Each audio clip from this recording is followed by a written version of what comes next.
It's really exciting, to be able to be bowl eligible. There's a lot of guys in the locker room that, me and a couple of the seniors were talking like they have never experienced going to a bowl game. So it's great to hit that mark, but 6 is obviously not what we want. Obviously, we want more than that. Nick, take us through the pick 6 play. Well, I was in cover 2, and Anthony took him out of the pocket. I saw that the running back came out to my side. I figured Anthony's chasing him down. He's going to get rid of the ball eventually. So ran up and got it. That wasn't all there was to it, though. There was a little bit more after you got the pick. What did you see?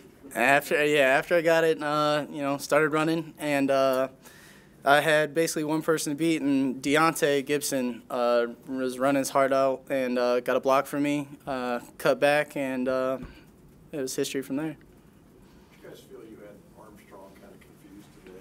It seemed like there were several times he held the ball for a long time and then threw it into troubles. Coach Hank does a really good job of mixing up coverages and whatnot. We figured Tommy would have little problems if we're mixing up the defenses, disguising and whatnot. So I think we did a good job of that.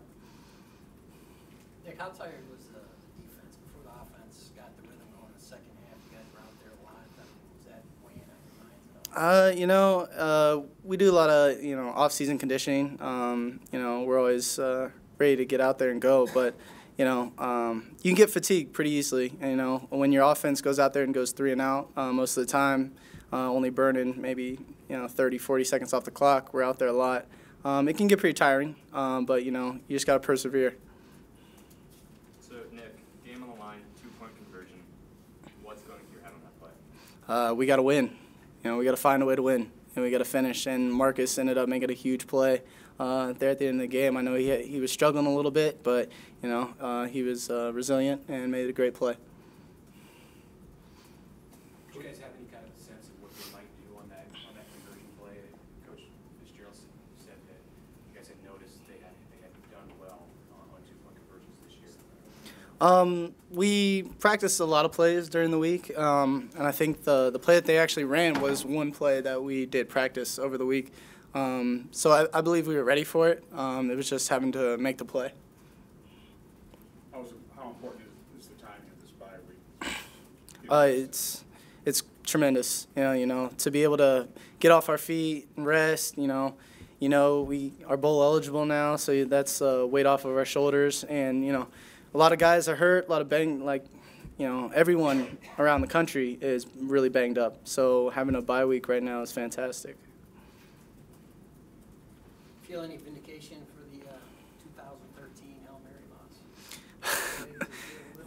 It's a little bit of redemption, but it's just great to come out here and get a win with my brothers. It's pretty cool, but I think it was more of a defensive effort. I think that today the line was more focused on guys like Anthony Walker and Jalen Prater, so that allowed me to be open and make some plays. What was the general plan as far as containing Armstrong? Yeah, that was a challenge, I think, watching on film and even today. So he's somebody who's very elusive and dual-threat guy. So at times he got away from us, but I think overall we did a good job of containing him. How much did Fitz get into you guys last week? Yeah, it was a very up-tempo practice. Guys were getting after it. Losing to Iowa was a very tough loss for us, but we responded well. And I think guys that have been through tough losses set the tone in terms of work ethic and attitude. I think it rubbed off the whole team, and we came ready today. Was there anything said at halftime today? You guys were ahead, but it wasn't. Yeah, Coach Fitz at halftime called the defense out. He said that we're beating ourselves out there and just go make a play, and that's what we did the second half. You guys struggled a little bit against the run last week with Iowa and Akron-Wadley. What changed for you guys this week as well? I think just our mentality. I think playing the Big Ten West, you got to attack and stop the run, and that was our mentality all game. And we had established stopping the run first, and we knew that if we did that, we could probably get pressure on the quarterback too. So that was just a mentality all week, and we accomplished it. How'd you guys stay fresh out there? Time of possession was pretty tilted in their favor, and yet you had success defensively in the fourth quarter. I think a big key of that, or a big reason why, was just we rotate a lot. So we rotate usually 8 to 10 defensive linemen. So a lot of the guys that were starters, I think, felt fresh in the fourth quarter. So that was a big part of what we do, just rotating guys and making guys feel fresh for the fourth quarter. As a senior, what's it like for you to get this team back into the postseason in 6 wins? It's a great win. It's very special playing against a historic program like Nebraska, and I think just momentum is back on our side, and we got to run with it. First, I got to give credit to him. He's a great player. He kept us on our toes all day, scrambling outside the pocket. We were just trying to corral him and build a wall and just, force him into mistakes, and he made some great plays, and we were able to capitalize on some of his mistakes, and I give my hats off to him. He's a great player, but we were able to make some plays as well. Anthony, what's the significance to you of knowing before this bye week, before you even get to November, that you guys will be playing in a bowl game? Just my first 2 years, we haven't been to a bowl game, so just to know that we are eligible for one right now. That's still not the goal, but just to know that we've put ourselves in position is a great feeling. Were you worried about this team after the last 2 weeks?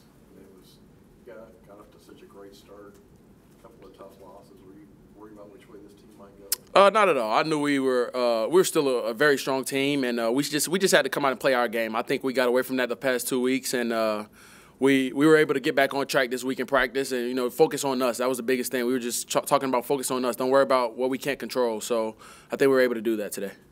Coach Fitz's voice echoing in your head? Definitely. That started on Monday morning. I think it was a lot of instinct. Our O-line was doing a good job and there was a lot of holes on those pass plays. When things broke down, I just ran it, and obviously it was a good outcome. Walk us through that touchdown pass at Dan by Italia? Yeah. He had man-to-man on him, and he beat the guy, and I just threw it over there. I mean, he ran a great route, and he was able to get into the end zone. How fast are you? I don't know. Might have to clock that on a film. Fast enough? Fast enough. Do you remember a clocking in a 40 that you did? The last time I did it was in high school. So it might have been. It was a while ago. Hand timed by the high school coaches, but I don't know. It's not that long ago. It's 2 years ago. I think I'm faster than 2 years ago. How tough have the past couple of weeks been, and did your confidence waver at all during that period? Yeah, it's tough. Being shut out and then losing by 30, it weighs on you. You're always looking to see where we got to improve. But I think we just stayed together, and that was a big part. We came together on Monday morning, and we're like, we're not letting this happen. We're not letting this go down this road, and I think we responded well. Talk about some adjustments you made. Fitz said you just kind of settled down and took what the defense gave you more in the second half. Yeah, I think that's exactly what happened. I think I was seeing it a little better in the second half, and I wasn't rushing things. And I think that's what happened. And it's amazing when you start, just listening to coaching and just playing, things that can happen. Justin has had limited opportunities, but have you noticed the last few weeks defense is really keying on him? Mm-hmm. They've been doing a great job of shutting him down. One of the best running backs in the country. Of course, they're going to key on him. And today we were able to get him going a little more, and I was happy about that. The experience of the last 2 games even was not all that pleasant. Mm-hmm. Did it provide anything today that maybe helped in some of those key moments? Yeah, I think especially in the first half when I wasn't seeing it great and I wasn't doing what I was coached to do. I think that really helped me. Those 2 games, our offense didn't do a very good job at all. And our defense, they did what they could, but it's tough when your offense isn't getting any scores. And I think today we were able to push through because of what we went through these past 2 games. And I think it turned out well. Clayton, your 2 long scrambles after, say, the first 5 or 10 yards, did you think you might break them, or were you just kind of trying to get every 5 yards you could get? Yeah, the second one I saw there was a lot of room, and I thought I was going to break. The first one, I was like, just try to see what I can get and get out of bounds, and then saw a seam open up and took it. Like I said, the O-line, even though it was, they were creating holes. and that was great.